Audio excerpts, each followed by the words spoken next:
En matière de philosophie, on parle toujours de transcendance et d'immanence. La transcendance, c'est ce qui chaperonne, c'est ce qui est autour. L'immanence, c'est ce qui est à l'intérieur. C'est ce qui précisément permet par l'intérieur d'exister.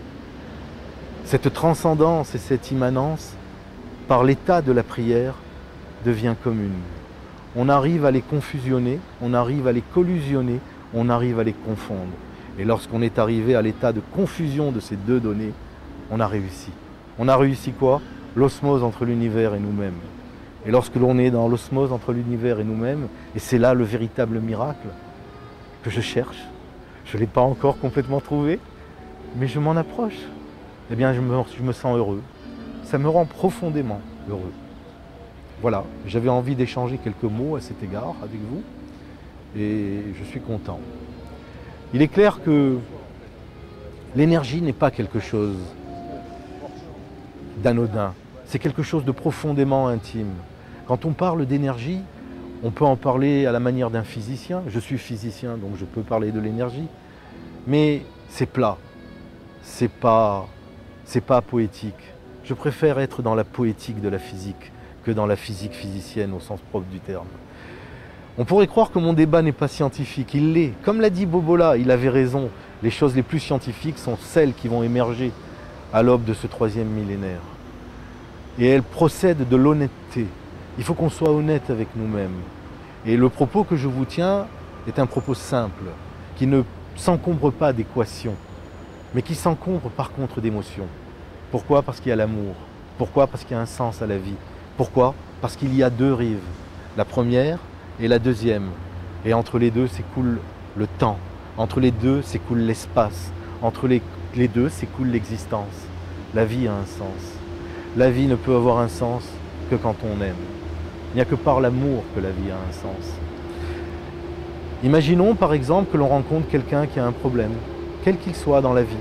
Dieu sait si nous pouvons avoir des problèmes, on en a tous. La meilleure façon de l'aider, c'est d'abord d'essayer de voir si sa vie a un sens. Si sa vie semble ne pas en avoir, il faut essayer de lui en donner un. Et il n'y a qu'un seul moyen de départ, chercher les deux rives, pour pouvoir créer le pont. S'il n'y a pas les deux rives, il n'y a pas de fleuve. La personne vit en autarcie, elle a une vie fantomatique. Elle ne peut pas guérir seule, elle doit guérir avec ceux qui l'aident. Et ceux qui l'aident enlèvent la fantomatie de leur vie, tout simplement parce qu'ils créent un pont entre eux et eux. Et ça relève le sens de leur vie. Je vais prendre un autre exemple qui me vient à l'esprit comme ça, très simplement. Imaginons un château, comme un château fort. Tiens, on va prendre le château de Vaux-le-Vicomte, puisqu'un jour on a parlé de Vaux-le-Vicomte dans un film. Eh bien, dans le château de Vaux-le-Vicomte, il y a 3 douves. Une douve, c'est un endroit merveilleux. C'est drôle que je puisse dire une chose comme ça, et pourtant ça l'est. Pourquoi?